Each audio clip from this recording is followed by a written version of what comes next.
Hello साथीहरुलाई कस्तो छ? मलाई त राम्रो छ। हजुरहरुसँग मैले एउटा सानो रेसिपी ल्याएकी छु। कति आलु चप। आज मैले अर्कै धरनको एउटा चप लिएर आएको छु।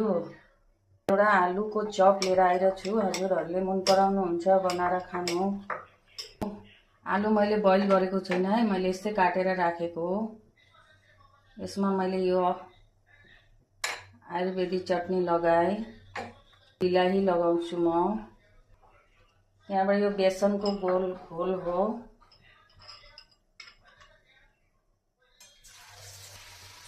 हजुरहरुले हेर्दै गर्नु। यो अमिलो चटनी हो, मेरो आयुर्वेदिक चटनी हो।